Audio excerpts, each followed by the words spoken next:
Bom dia! Hoje é 10 de agosto de 2023. Estamos dando início a mais uma edição do programa 20 Minutos. Nas últimas semanas, uma notícia impactou os círculos de esquerda e foi motivo de várias discussões: a ruptura do Partido Comunista Brasileiro. O Comitê Central da Legenda, alegando violações estatutárias, expulsou vários dirigentes que haviam se colocado publicamente contrários a orientações da direção eleita no 16º Congresso, realizado em 2022. Um dos punidos é Jones Manuel, nosso entrevistado de hoje, convidado para apresentar sua versão sobre o racha no PCB. Na próxima semana, dia 14 de agosto, segunda-feira, às 11 horas, iremos receber Sofia Manzano, integrante da Comissão Política Nacional do PCB, para apresentar o outro lado desse conflito. Jones Manuel é historiador, formado pela Universidade Federal de Pernambuco e educador popular. Autor e organizador de diversas obras, entre as quais se destaca a Revolução Africana, uma antologia do pensamento marxista, livro publicado pela Autonomia Literária. Integra a bancada de analistas do programa Outubro, participando sempre às quintas-feiras. Fiquem conosco, já vamos começar.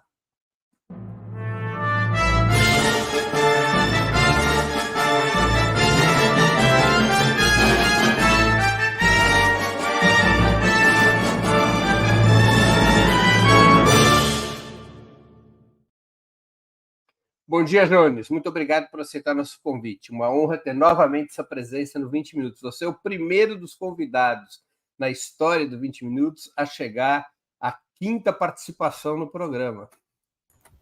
Bom demais, Breno. Eu aqui agradeço o convite, mandar um abraço para todo o público do Opera Mundi. Eu estou literalmente em casa, né? Hoje de noite tem programa Outubro, estou participando em todas as quintas-feiras. E vamos embora debater e conversar. Jones, a crise no PCB veio a público com uma crítica do ex-secretário-geral, Ivan Pinheiro, reclamando da participação de uma delegação da Legenda na reunião da chamada Plataforma Mundial Anti-Imperialista. Por que esse fato seria grave o suficiente para servir de gatilho para um processo de ruptura? Então, Breno, antes de tudo, eu quero só fazer uma correção, nem uma correção, né, seria muita pretensão minha, mas um comentário sobre o título da entrevista. Veja, eu não acho que a gente está lidando com racha do PCB, né? Eu acho que a gente está lidando com o enfrentamento ao fracionismo comandado por uma parte da direção nacional que está querendo acabar com o processo de reconstrução revolucionária. Então, essa é muito mais uma luta para recuperar a reconstrução revolucionária do PCB do que um racha. Dito isso, qual foi a questão da Plataforma Mundial Anti-Imperialista, a PMAI?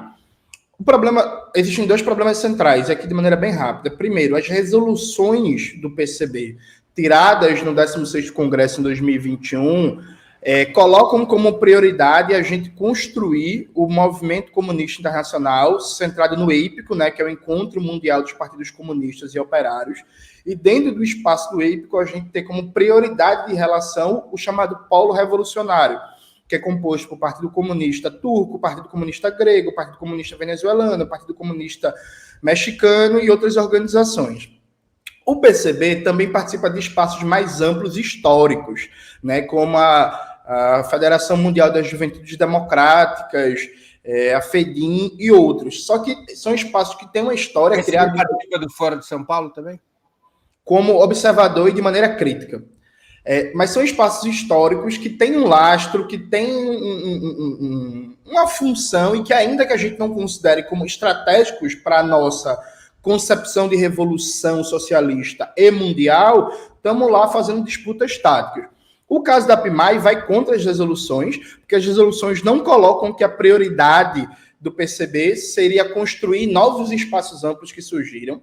Então, tem uma primeira contradição com as resoluções. O segundo foi a forma que se deu o negócio. Veja, quando o Ivan Pinheiro lançou o texto dele, 90% da militância do partido não sabia que o partido estava participando da PIMAI, era uma informação oculta, as intervenções do partido não eram publicadas no site, não descia circular, não descia informe. O Comitê Central do PCB, por votação em maioria, tinha decidido suspender a participação do PCB na PIMAI, e mesmo assim, o secretário de Relações Internacionais estava lá no espaço, foi sem informar a ninguém que estava lá, escreveu uma intervenção que vai contra a política do PCB, né, lida na PIMAI. Inclusive, recentemente, todas as intervenções do PCB no espaço foram traduzidas e publicadas, né, por uma militante que, se não me falha a memória, é do Rio Grande do Sul. Então, foi algo feito à revelia do conhecimento do partido, à revelia da decisão do CC e à revelia, inclusive, das resoluções. Então, esse episódio é dentre uma série que abre uma crise no sentido de violação do centralismo democrático. Acaba que esse episódio teve um peso maior, porque quem fez a intervenção foi Ivan Pinheiro, né, que é um militante histórico do PCB, acho que o secretário deve ser o secretário-geral, um dos mais longevos da história do partido, todo o peso que ele tem, toda a repercussão que Ivan tem enquanto militante comunista internacionalista, mas isso foi o estopim de uma série de contradições, de violações do centralismo democrático e das resoluções do 16º Congresso que já vinham acontecendo. Agora, mas qual é o problema tão grave de participar de mais um espaço anti-imperialista? Veja, Breno, existem 3 problemas. Primeiro, há um problema aqui político, né? Ninguém sabe bem a origem e a função dos objetivos dessa PIMAI. Porque aqui, gente, vamos lá. Passagem é um negócio caro, né? Em um ano, a PIMAI fez 4 encontros internacionais em 3 continentes diferentes, pagando, inclusive, a passagem de várias delegações. Então, assim, quando a gente participa de um espaço, a gente tem que ter clareza de como esse espaço surgiu, quem são os protagonistas, com que objetivo. Então, isso não está claro para ninguém, e, inclusive, desde o surgimento do espaço da PIMAI, ela vem se dedicando a atacar partidos do bloco de esquerda, como o KKE, do Bloco Revolucionário, como o KKE, o Partido Comunista Grego, e o PCV, que vem sofrendo uma perseguição judicial na Venezuela por parte do PSUV, ameaçado de perder o registro eleitoral. Já foi publicado na revista da PIMAI textos atacando o PCV. Então, assim, ninguém me sabe muito bem de onde vem, para onde é que vai essa PIMAI. Me parece muito claro que é uma tentativa de dividir o espaço do EPICO. Essa é a primeira questão. A segunda questão é que não está contemplado nas resoluções do PCB. Se não está contemplado nas resoluções, é necessário ter um debate com o partido para justificar por que algo que não está tirado como nossa prioridade estratégica nas resoluções deve ser construído. E aí esse debate não foi feito porque a participação do PCB na PIMAI foi algo operado de maneira fracional pela Comissão Política Nacional, por fora do centralismo democrático, por fora das instâncias. Breno, veja, eu repito, a maioria da militância do PCB nem sequer sabia da PIMAI, porque o PCB, toda vez, vou dar um exemplo bem prático para ilustrar isso, toda vez que o PCB vai no EIPICO, as intervenções do partido são traduzidas e colocadas no site para toda a militância ler, né? Então tá lá, todo mundo que quiser conferir como é que o PCB se posicionou no EIPICO nesses últimos anos, é só ir no site do PCB e tá lá. As intervenções do PCB na PIMAI não eram traduzidas e colocadas no site. Por quê? O que é que você estava escondendo? E repito, a maioria do Comitê Central do PCB decidiu não participar, suspender a participação na PIMAI. E mesmo assim, com cobertura da CPN, o secretário de Relações Internacionais estava lá na Coreia do Sul, do outro lado do mundo, viajou, escreveu a intervenção um mês antes e enviou. Ou seja, foi feito violando o centralismo democrático. Então, há um debate político sobre o que é a PIMAI, de onde vem, para onde vai, mas há um debate fundamentalmente de centralismo democrático, em que uma minoria se aproveitou do aparato que controla e decidiu tocar uma política à revelia das resoluções, com desconhecimento do partido e descumprindo a própria deliberação do Comitê Central da Direção Nacional do PCB.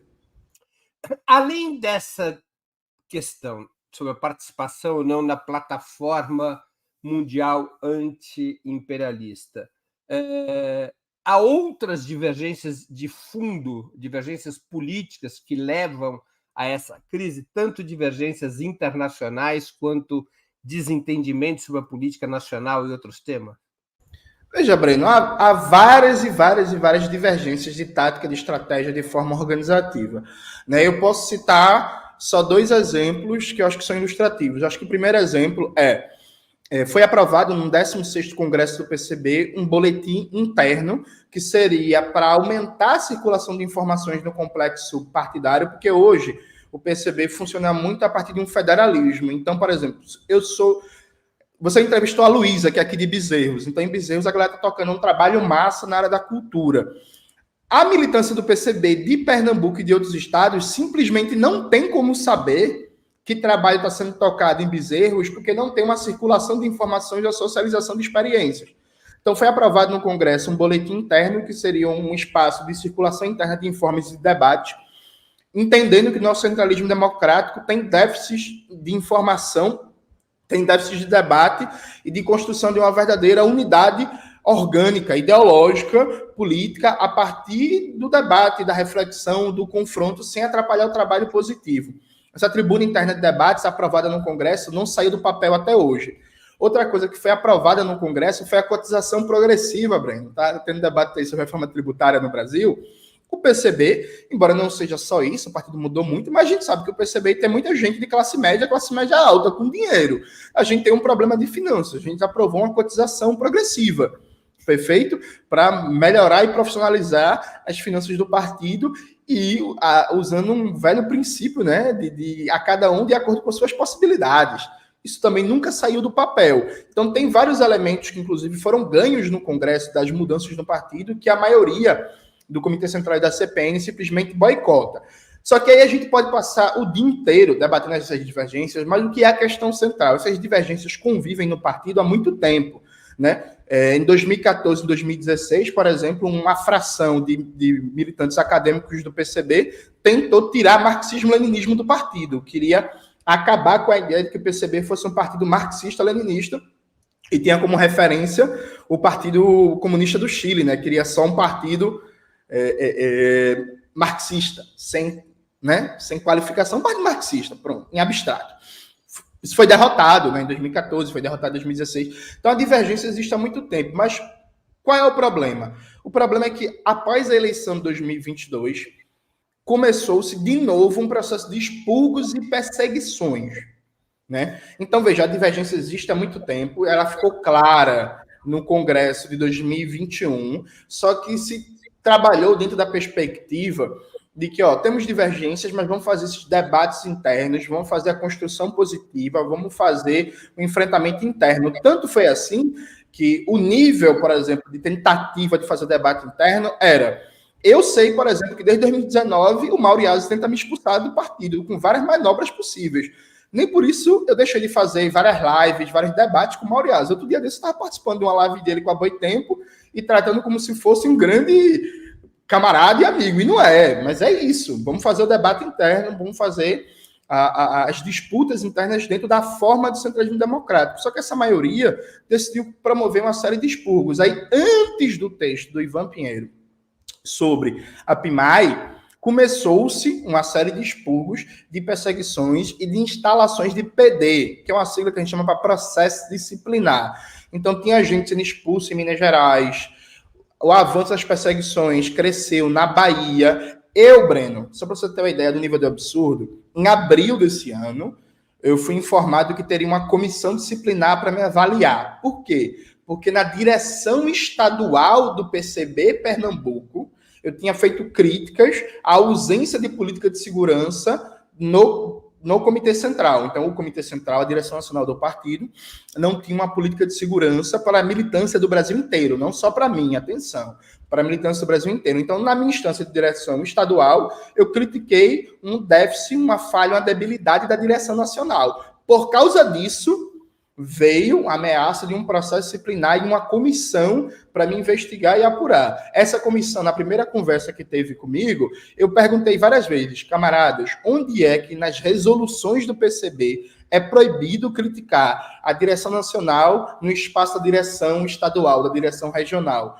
Isso simplesmente não é proibido nas resoluções. E mesmo assim, seguiu-se o processo de perseguição. Então, o que causou essa crise no PCB foi que uma maioria do Comitê Central decidiu vencer a disputa política na base de expurgos, perseguições, assédio político, constrangimento e botar militantes para fora do partido. Então, quando eu fui expulso da direção nacional do PCB, da direção nacional e da direção regional, já tinha claramente configurado uma lista de militantes a serem expulsos. Porque como a gente vai estar para ter uma conferência política nacional, essa maioria do CC, atuando de maneira fracionista, decidiu assim, ó, vai ter a conferência nacional, eu quero ganhar a conferência nacional. Para ganhar a conferência nacional, eu vou expulsar todo mundo que eles entendem como líderes de uma ala ideológica diferente da deles. Agora, para além, repito, dessas questões organizativas e do tema da plataforma anti-imperialista, havia ou há divergências no que diz respeito à vida política interna do Brasil, em relação à luta contra o bolsonarismo, em relação ao governo Lula, em relação aos temas mais candentes do cotidiano político do Brasil?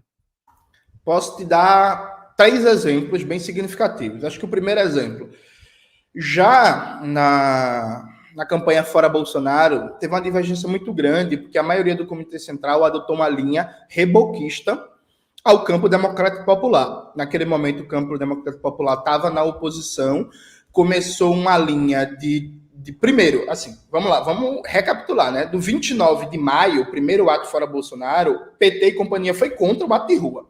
As bases do PT foram a revelia da direção nacional, inclusive com dirigentes nacionais do PT chamando o ato de negacionismo e bolsonarismo, né? Correção. A direção nacional do PT foi favorável aos atos do 29 de maio. 3 diretórios estaduais foram contrários, entre eles o de Pernambuco. Então, não, mas veja, Breno, mas não foi só em Pernambuco, na Bahia e em Aracaju que não foram, não, viu? O 29M, a presença do campo democrático popular foi irrisória, e aí com vários membros importantes, proeminentes. O Quaquá chegou a publicar um artigo no jornal O Dia, chamando os militantes de bolsonaristas, enfim. Aí depois o negócio deu liga, né? Deu muita gente e tal. E aí o PCB adotou uma postura seguidista de esperar a campanha Fora Bolsonaro, que puxou o freio de mão a partir do terceiro ato e começou a marcar entre um ato e outro um intervalo de tempo cada vez maior até as manifestações de rua secarem. Nesse momento, tinha várias pessoas no Comitê Central fazendo um debate dizendo que a gente não pode esperar só a maioria da campanha Fora Bolsonaro, porque eles estão claramente puxando o freio de mão, querendo só desgastar Bolsonaro e esperar a eleição. Foi o que aconteceu. Então, na prática, a gente atuou a reboque de uma frente ampla liderada pela esquerda liberal na campanha Fora Bolsonaro. Isso se expressou também na assinatura de vários documentos conjuntos, junto com PSB, com Rede, com PV, não sei o quê, em defesa da educação, em defesa do Estado Democrático de Direito, em defesa da saúde e tal. Até aí pode justificar uma certa manobra tática, eu acho até difícil, mas tudo bem, vamos debater para argumentar. Só que essa tendência de reboquismo à social-democracia na luta contra o bolsonarismo se manteve quando na eleição a gente assinou aquela carta lá dos estudantes e juristas do Largo São Francisco pela defesa do Estado Democrático de Direito, pela democracia, e aderiu muito ao discurso de que a gente está defendendo a democracia contra o bolsonarismo. Isso chegou ao extremo quando a candidata à presidência do PCB, na Jovem Pan, disse que o PCB nunca participou de luta armada na época da ditadura porque ele defendia uma oposição democrática a ditadura, ou seja, classificando a luta armada como não democrática e a opção de se opor à ditadura empresarial militar via MDB como democrática. E a gente sabe as consequências ideológicas e políticas que tem esse tipo de leitura. Isso foi continuando a nível de leitura política nacional quando vem o governo Lula, a gente tinha aprovado que no começo do governo Lula ia tocar um programa positivo para pressionar o governo à esquerda e politizar a sociedade para além do ufa, vencemos o bolsonarismo, ia tocar um plebiscito popular pela revogação das contrarreformas. Nada disso foi feito. A maioria do Comitê Central decidiu que a gente não é oposição pela esquerda ao governo Lula, mas sim independente do governo, que é uma forma que não faz sentido, porque se a gente não tem cargo no governo, por definição a gente é independente do governo. E essa pouca disposição de enfrentar as medidas liberais do governo Lula, na ideia de que temos que esperar os nossos aliados, se expressou na inércia do partido em relação ao novo teto de gastos, né? Na prática, o PCB, enquanto complexo partidário, a direção nacional não fez nada 20 dias antes, 20 dias não, acho que era 10 dias, uma semana antes da aprovação do novo teto de gastos na Câmara dos Deputados, foi que o partido veio chamar uma manifestação, veio chamar a nota. Então, assim, há um equívoco na compreensão de como se enfrenta o fascismo. A maioria do Comitê Central tem uma linha reboquista, uma linha de esperar os aliados do campo democrático popular para tocar alguma luta numa perspectiva de enfrentar o fascismo e o neoliberalismo, o fascismo e o capitalismo. Essa disjunção, essa separação, Breno, entre luta antifascista e luta socialista, né, que inclusive tem até um texto seu muito bom debatendo isso, que você pega o exemplo do Partido Comunista Italiano e do Togliatti,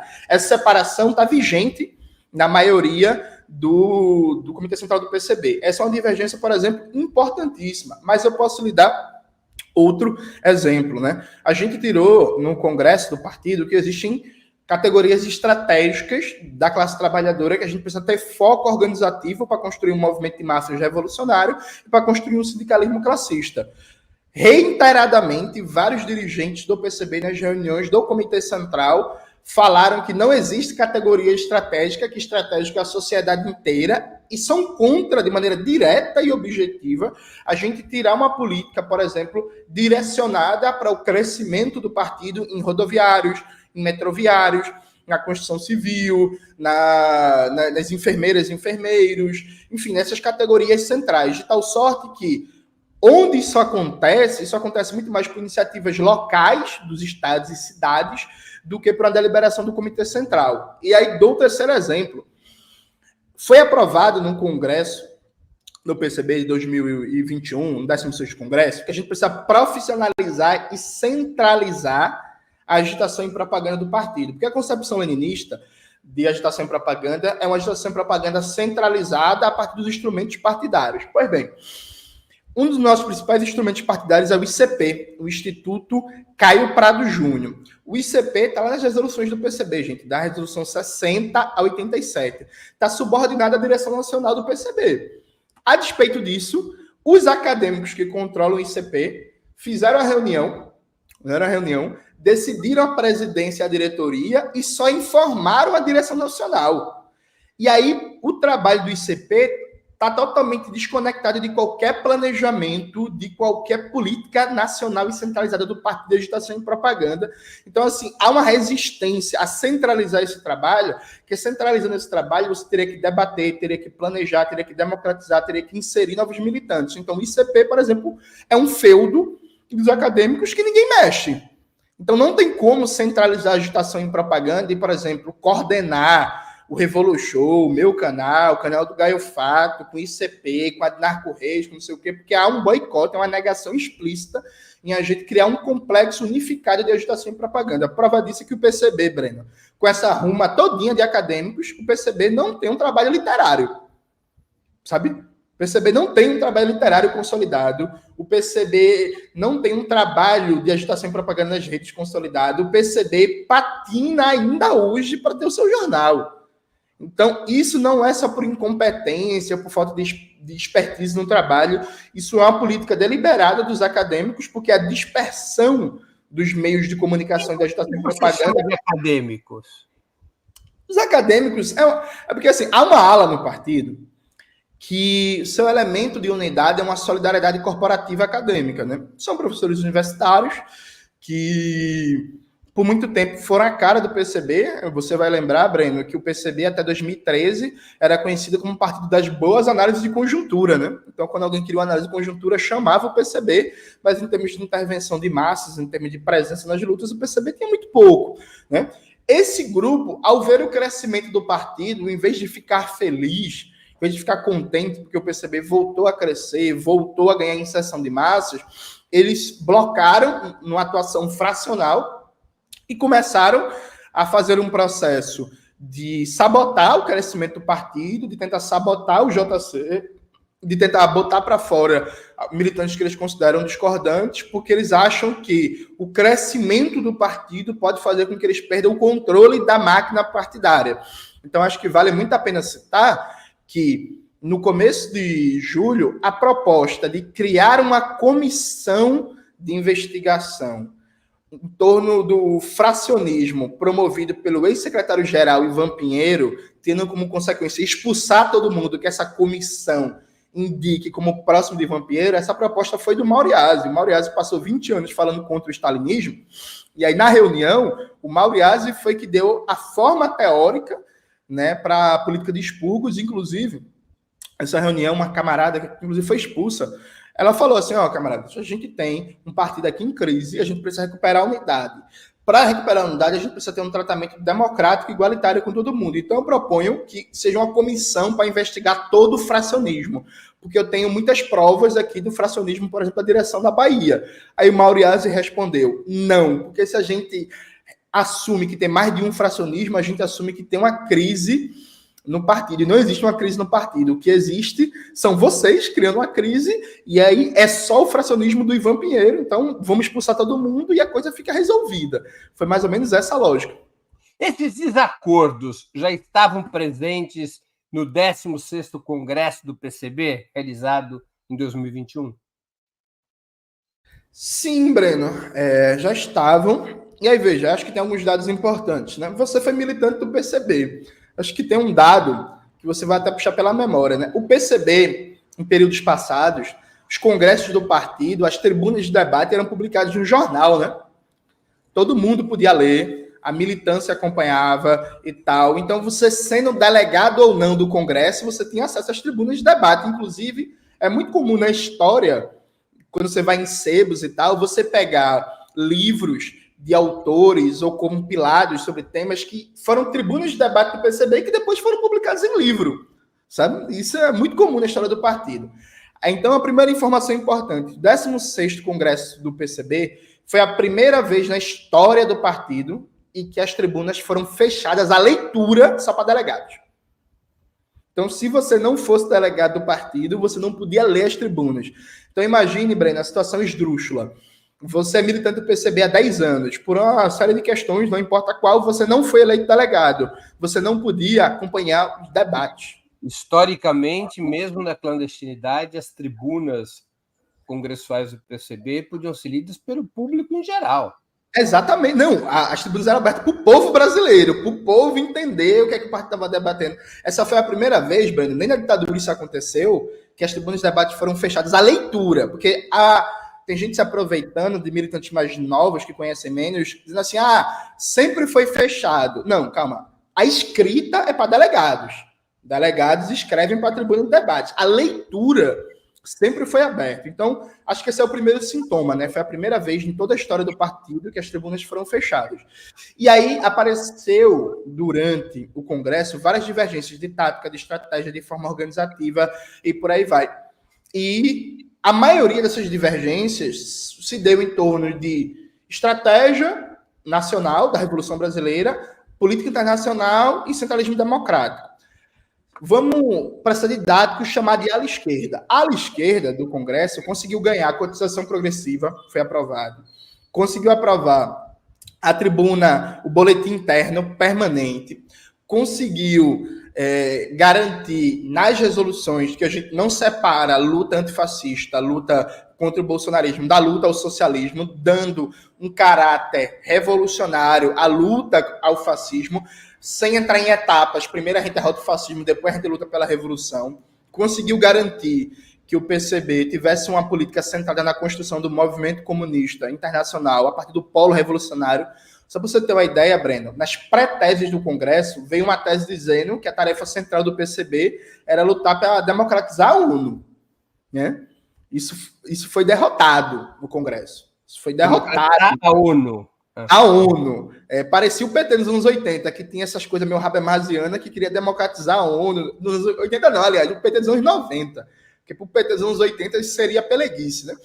E aí isso foi derrotado no Congresso. Então, Só que foi feito um acordo no Congresso do PCB para evitar implosão, para evitar a confusão. E esse acordo foi, na hora da plenária final, ninguém destaca ninguém para evitar um confronto aberto e tentar preservar a unidade ideológica do partido e trabalhar internamente as divergências. E aí, veja, foram criados mecanismos para trabalhar essa divergência, Breno. Que a partir do momento que você aprova um boletim interno permanente, com debate, e a partir do momento que você decide centralizar toda a agitação em propaganda e canalizar os debates para os meios partidários, você está criando os mecanismos. O fato concreto e objetivo é que esse acordo visava parar os expurgos e as perseguições que estavam rolando na boca do 16º Congresso e tentar resolver as divergências internamente. O acordo foi um erro, porque a maioria do Comitê Central não cumpriu o acordo, né? Como eu já falei, a centralização dos meios de agitação e propaganda nunca saiu do papel. Por exemplo, a revista teórica do partido, a Novos Temas, não é publicada, né, gente? Assim, há 1000 anos, né? Não tem um espaço para a militância debater, clarificar as posições teóricas e por aí vai. O boletim interno nunca saiu do papel e voltou às perseguições. Então, na prática, a gente fez um acordo no Congresso para evitar a implosão do partido, tentando buscar unidade, mas olhando retrospectivamente, fica claro que esse acordo não garantiu uma unidade real, política e ideológica do partido, e essa contradição agora está cobrando um preço. O que se faria diferente, olhando retrospectivamente, eu não sei. Mas, assim, o que dá para dizer é que acabou que esse mecanismo deu errado. Isso é certo, porque o partido, embora tenha tentado muito no trabalho positivo depois do Congresso, acabou que, no pós-eleição, esse trabalho positivo foi amplamente sabotado, né? E começou-se de novo um processo de perseguição que a gente acha que só vai ser resolvido com o 17º Congresso Extraordinário do PCB. Qual o tamanho do PCB e o que representa essa divisão? Ou melhor, como um dia perguntou Stalin ao primeiro-ministro francês, quantas divisões tem cada papa? Então, Breno, eu não vou falar aqui o tamanho do partido, né? Em número de militantes, de células e tal. Uma coisa é certa e muito tranquila de dizer, até porque é informação pública, né? Teve uma entrevista que foi dada aqui para você do Leidiano, dirigente da Consulta Popular. Na entrevista, você fez essa pergunta e ele respondeu dizendo que a Consulta Popular tinha 1000 militantes no Brasil inteiro. A Consulta é uma organização histórica muito importante aí do campo democrático popular.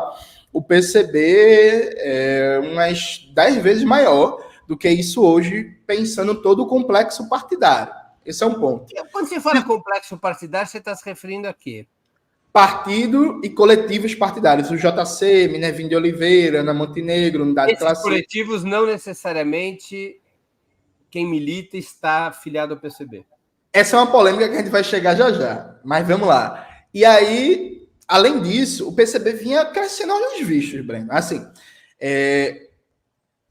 dos atos fora Bolsonaro de 2021, eu não sei se você lembra, Breno, que quando começou os atos de rua e a galera viu os blocos do PCB no Brasil inteiro, gigantescos, tipo, o gigantesco que era o PCB há 5, 6, 7, 8 anos atrás, surgiu, inclusive, teorias na internet de que aquilo ali era infiltrado bolsonarista, porque não tinha tanto comunista no Brasil assim. Não sei se você lembra disso, teve uns comentários muito engraçados. Teve uma moça à época que ela falou assim, gente, isso está muito estranho, porque eu tenho 40 anos de militância e faz 15 anos que eu não vejo tanta bandeira do PCB na rua.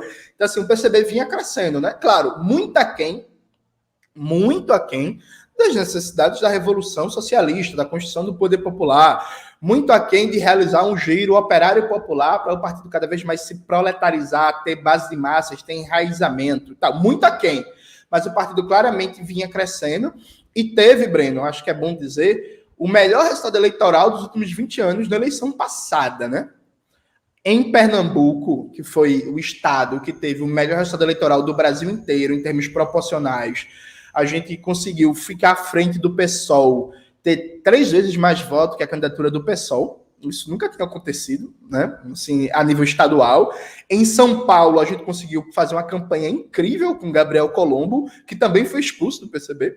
Gabriel Colombo foi a candidatura que teve mais votos em termos absolutos. Então, a gente conseguiu ter um resultado eleitoral muito bom. A Júlia Rocha, que até o dia desse era colunista do Ópera, eu não sei se ainda, mas ela teve... do programa Outubro. Isso. A Júlia Rocha, por exemplo, teve mais de 20 mil votos, né? Para deputada. Assim, há quanto tempo a gente não via isso no PCB, né? Então o partido vinha crescendo, vinha ampliando sua influência. A gente tem hoje artistas, humoristas, intelectuais que voltam a olhar para o marxismo, voltam a olhar para o PCB. O Dom L, que você já entrevistou, o Dom L, quando lançou o álbum dele, o RPA2, que é um dos álbuns mais importantes da história do rap, numa entrevista que ele deu para a gente, o Dom L falou assim, ó, eu não lançaria esse álbum sem influência de vocês, dos comunistas, do Revolu Show, do PCB, do canal de Jones e por aí. Ou seja, a gente estava voltando a ter a penetração da cultura, sem falar no episódio mais espetaculoso do Caetano, né? Que aí todo mundo já conhece e tal. Então, a gente estava crescendo, estava se expandindo, e aí, Breno, isso é um dos paradoxos. Uma ala acadêmica vê o crescimento do PCB como um perigo. Tanto é assim, não vou entrar em maiores minúcias, mas quem é militante do partido está acompanhando, que a postura da direção nacional é botar todo mundo para fora, secar o partido o quanto antes, porque a preocupação deles é estabilizar o seu comando e não com a situação do partido. Então, se eles tiverem que botar para fora a maioria do partido para manter o comando, assim vai ser feito. Johnny, seria possível entender a crise do PCB também como um conflito geracional? Veja, Breno, isso apareceu muito, né? Eu não gosto muito dessa leitura, porque, veja, cada pessoa é marcada por sua geração, né? Perfeito, assim, é isso. Só que as pessoas seguem vida, elas podem e devem se atualizar, né? Então, por exemplo, você quando começou a militar, os debates sobre a questão racial, questão de gênero e questão LGBT não eram tão fortes como era hoje. O fato de você ter começado a militar nos anos 80 ou 70? 70.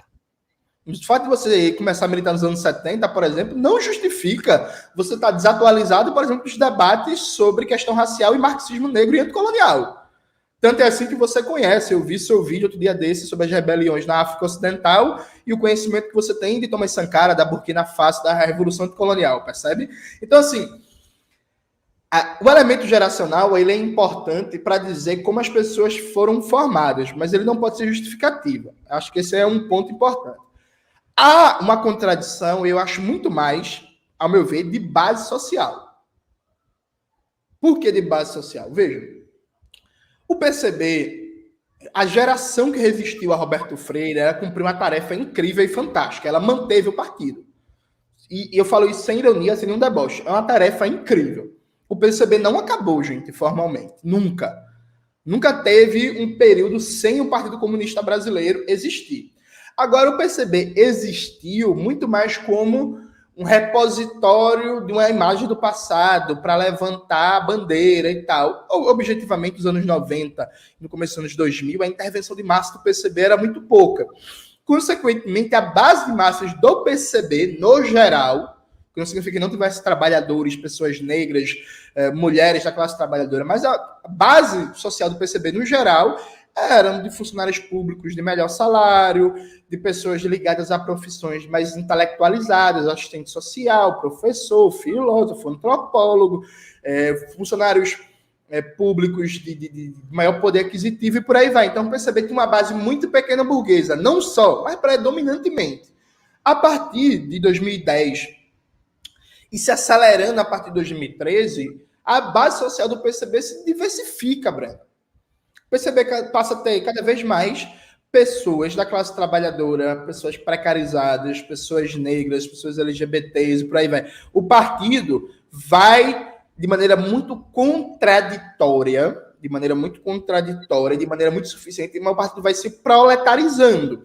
A prova disso é que, por exemplo, a secretária política da UJC é a Maria Carol, que é uma figura de família trabalhadora, uma mulher negra. Na base da UJC, isso é cada vez mais comum. Nas direções estaduais do partido também. Por exemplo, você entrevistou Luísa. Luísa foi candidata a deputada estadual lá pelo PCB de Pernambuco. Luiz é filha de agricultores, né, de uma cidade do interior, de uma cidade de 55 mil habitantes. Era o tipo de coisa que era muito difícil você achar no PCB há 10, 15 anos atrás. Esse crescimento do partido, essa proletarização do partido trouxe novas concepções de marxismo, novas experiências políticas, trouxe um sentido de urgência histórica muito maior e acabou se chocando com algumas figuras que, ao verem esse crescimento, em vez de ficar feliz, dizer assim, caramba, finalmente o partido está andando, tal, não sei o quê, começaram a sabotar o crescimento do partido, começaram, inclusive, a marginalizar quem faz trabalho de base, começaram, inclusive, a atacar, por exemplo, o trabalho na internet, a não querer incorporar, começaram a fazer todo tipo do que era possível e inimaginável para botar essas pessoas para fora e segurar o comando do partido. Dou um exemplo que eu acho significativo. Na boca do 16º Congresso de 2021, teve uma ação de uma parte do CR da Bahia para expulsar a Ana Karen, por exemplo, que você já entrevistou, na boca do Congresso, vamos expulsar a Ana Karen, secretária política do Ana Montenegro, uma pessoa com um trabalho de base consolidado, reconhecido na Bahia, com militância e tal. Vamos expulsar. Teve uma ação para me expulsar também do partido. Eu não fui expulso na época, porque o Ivan Pinheiro interviu, e aí junto com outros camaradas, como o Caio Andrade e outros, que falaram, galera, pelo amor de Deus, né, vamos, sabe, mas teve uma ação para me expulsar e expulsar outros. Então, assim, na boca do Congresso, tipo, por quê? Porque medo da disputa, medo do debate, e por aí vai. Então, eu acho que é muito mais uma contradição de base social e de perspectiva, porque, Breno, é muito triste dizer isso, mas é verdade. No geral, a UJC é muito mais bem informada e preparada que o partido. A UJC é melhor em planejamento, é melhor em recrutamento, é melhor em finanças, é melhor em agitação em propaganda, é melhor em trabalho de massas. Os militantes formados na UJC, quando chegam nas células do partido e na direção estadual, começaram a questionar os métodos artesanais do partido, a falta de planejamento, a falta de centralização, a falta de disciplina, a falta de cotização e tudo mais. E ao invés de muitas pessoas melhorarem, aprenderem, fazerem suas autocríticas como comunistas, que a gente estava tocando método de trabalho errado, começaram a se organizar de maneira fracional para operar expurgos e expulsões. Isso não significa que as pessoas perseguidas e críticas são santos, perfeitos, salvadores, não têm erros e por aí vai. Só que, veja, algumas pessoas têm erro, não admitem que tem erro e querem expulsar quem critica. Outras pessoas têm erro, fazem autocrítica e tentam criar um ambiente coletivo de correção dos problemas do partido. Acho que a grande diferença está aqui. O PT convive internamente com diferenças de opinião possivelmente bem superiores às que levaram o PCB à cisão, sem ter sofrido crises dessa magnitude em mais de 40 anos desde sua fundação. O PT teve somente uma ruptura, que foi o PSOL, em 2003, mas foi uma pequena ruptura. Não... E o PSTU, né? O PSTU foi expulso do PT, mas era uma pequena organização também.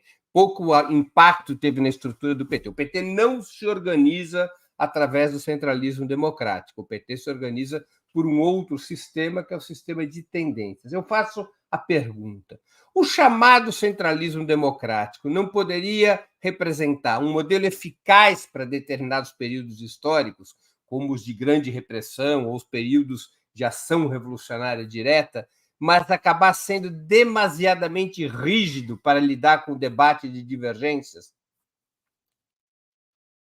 Então, Breno, depende do centralismo democrático. Veja, há uma polêmica aqui. Dentro dessa polêmica toda, dentro dessa crise do PCB, infelizmente, a gente viu uma polêmica surgir também sobre o que é centralismo democrático. O Gabriel Lande e o Gabriel Lazari lançaram um livro, O Centralismo Democrático de Lenin, lançado pela editora Lavra Palavra. Acho que, inclusive, você já entrevistou os dois, né? O Gabriel Lande e o Gabriel Lazari. E aí, veja. Eu entrevistei todos os que foram expulsos. Exatamente. Então, inclusive, a culpa é do Opera Mundi. Deu entrevista aqui, é expulso. E aí, nesse livro, o que é que o Gabriel Lande e o Gabriel Lazari tentam recuperar? A concepção do centralismo democrático de Lenin pode ser sintetizado na fórmula liberdade de crítica, unidade de ação. O que é que isso significa? Veja, para o Lenin, o que é o centralismo democrático? Aí vamos dar um exemplo aqui didático e prático.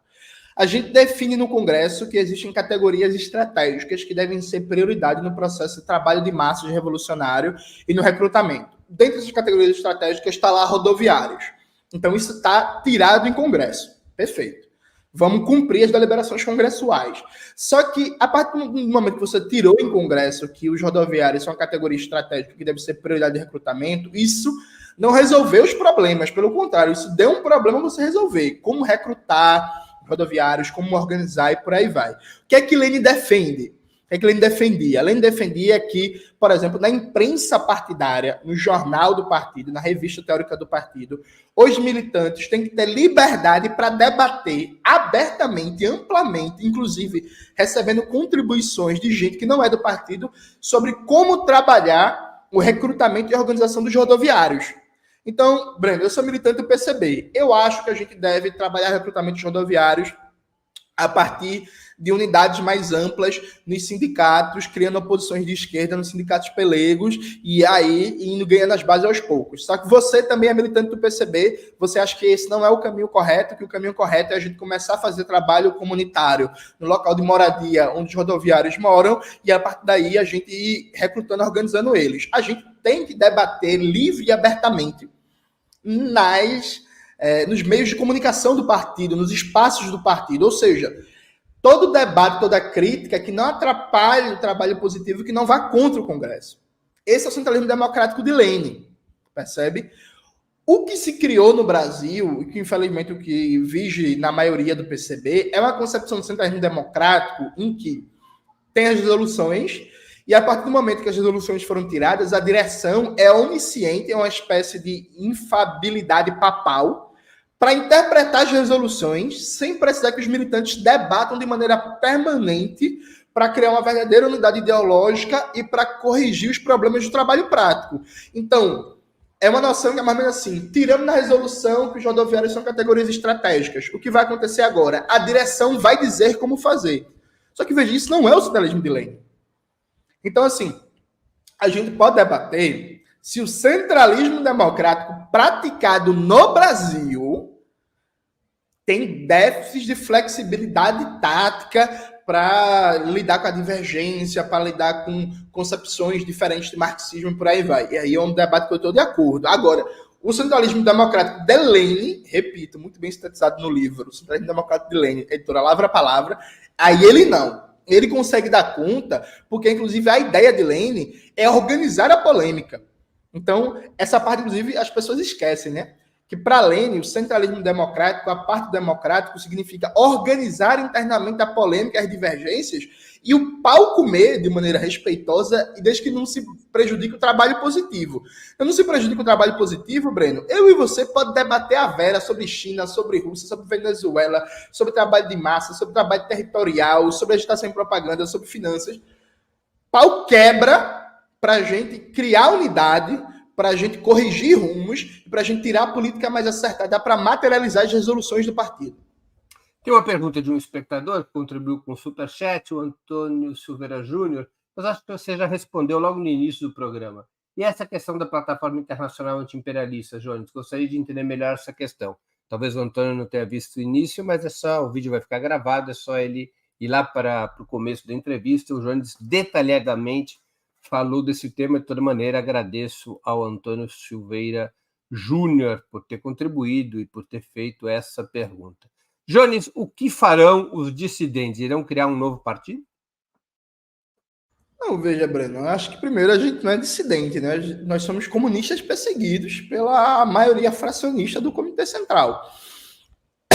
Desculpa. A iniciativa PCB-RR, ela vem como objetivo acabar com o fracionismo no PCB, né? Eu acho que existe e aí é compreensível. RR quer dizer Partido Comunista Brasileiro.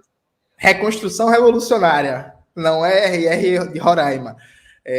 Veja, eu acho que existiu muita incompreensão quando foi lançado o manifesto do PCB-RR, que as pessoas não entenderam o seguinte, veja, a gente não está dizendo que vamos fundar outra organização, vamos começar tudo do zero, por aí vai. Tanto é assim que a gente está chamando o 17º Congresso, né, gente? Se está chamando o 17º Congresso, está reivindicando uma linha de continuidade. O que a gente está dizendo é que, hoje, no aparato jurídico formal do PCB, se consolidou uma maioria anti-leninista que não segue o centralismo democrático, que tem tendências a operar giros à direita na política interna e externa, e para a gente realizar o 17º Congresso do PCB, é necessário derrotar essa maioria do Comitê Central. Para isso, nós estamos organizando uma iniciativa que vai dar materialidade, que é o PCB-RR, que é para fazer o 17º Congresso do PCB, derrotando essa maioria do Comitê Central. Então, o que a gente está fazendo é disputando a reconstrução revolucionária do PCB, lutando para mantê-la e para derrotar. Aí sim, aí veja. Nosso objetivo não é criar uma organização nova. Nosso objetivo é recuperar o PCB. Só que partindo do princípio do centralismo democrático e da abertura às esquinas perigosas da história, a gente vai ver do que disso vai se desenrolar, né? O PCB-RR abriu uma tribuna de debate, está aberta para os militantes do partido, para as pessoas mandarem suas contribuições, seus textos, para a gente ir acumulando debate e por aí vai. Mas o que a gente quer é recuperar a reconstrução revolucionária do PCB, aprofundá-la e corrigir os erros, os rumos que o partido vinha tomando. Agora, se eu bem entendi, para recuperar, inclusive recuperar essa unidade, seria necessário um pacto para que houvesse um processo comum entre, digamos, os dois setores dos quais o partido se dividiu. Há algum tipo de conversação, negociação ou possibilidade disso? Veja, Breno, isso seria o ideal, né? Mas, infelizmente, a maioria do CC não quer isso, né? Porque, veja, Breno, vamos aqui dizer algumas coisas óbvias, né? A partir do momento que você expulsa Ivan Pinheiro do partido, que foi um dos secretários gerais mais longevos da história do partido e talvez uma das maiores figuras históricas vivas do partido. Você expulsa Ivan Pinheiro, você expulsa Gabriel Colombo, candidato a governo de São Paulo, maior estado da federação. Você me expulsa, você expulsa Ana Karen, você expulsa Gabriel Landes e Gabriel Lazari, você está expulsando. A secretária política da UJC não foi expulsa, Maria Carol?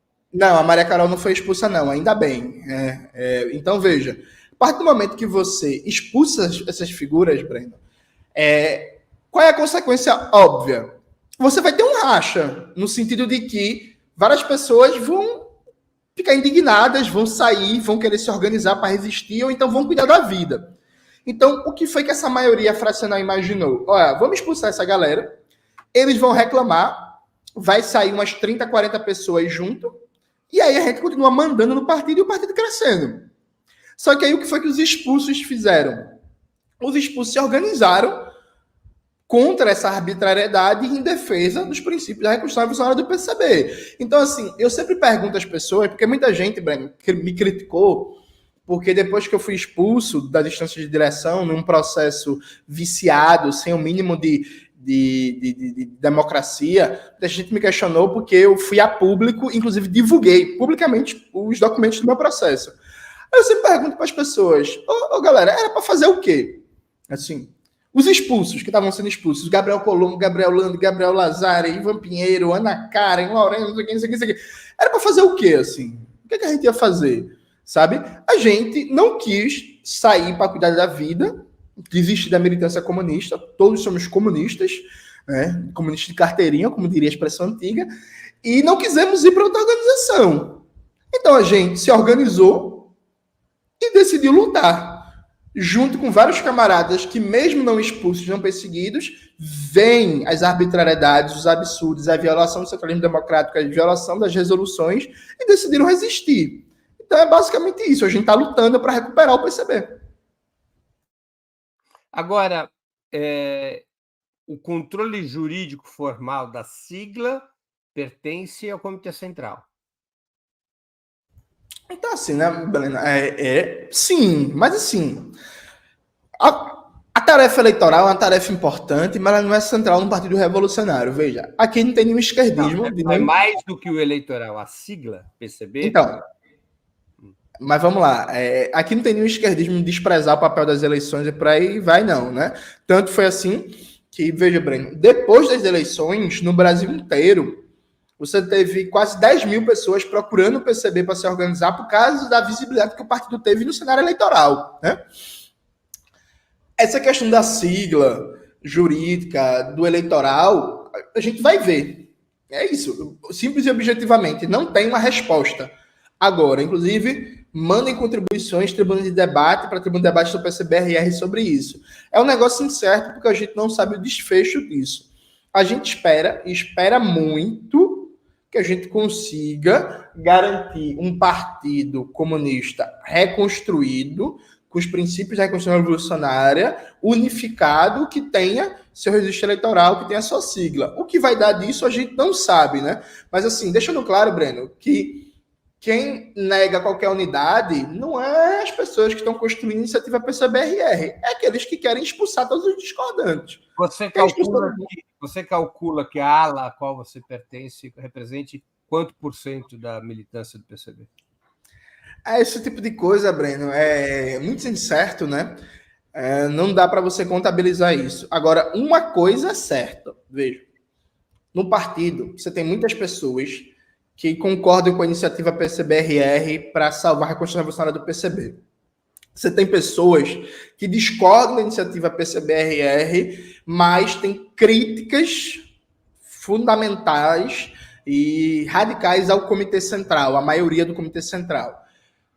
O certo é, e não concordo com a iniciativa RR, o certo é que quem concorda com o Comitê Central é nem 10% do partido.